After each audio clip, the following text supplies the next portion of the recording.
irriterende. Så kører den. Hvor fanden er vi? Vi er lost i Sønderjylland. Vand er blevet en mangelvare. Så det eneste, vores vand herude, det er sådan helt gult, og vi skal sove i de her senge her.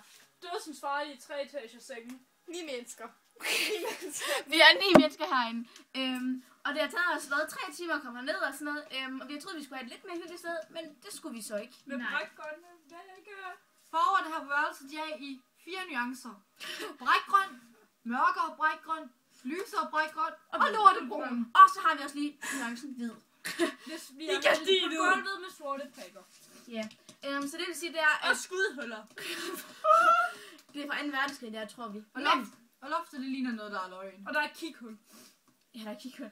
Men for at sige det lige ud, altså... Vi ved så, at det har til det positivt. Ja, det har nogle rigtig flotte skabe. rør. Ad er det fluer. Selv bøjlerne har grønne. Og knækket. Så det vil vi gerne vil sige, det er, at det er også noget, vi gør her på Lyngholm. Vi tager på weekendtur, så ser vi positivt på det hele. Ja.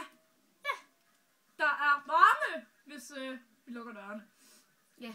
Vi kan sove ordentligt, hvis vi lægger alle madrasserne oven på hinanden. Vi kan have det sjovt, hvis vi sætter vores mind til det. Og vi kan sove, hvis at vi har lyset tændt. Vi kan lade alle vores telefoner op, hvis ikke det var fordi, at vi kun har 2 stik. Ja. Så derfor har vi computer, vi stikker dem alle sammen. Nemlig. Ja. Men det bedste er, jeg har lavet internet på min mobil, så vi har internet.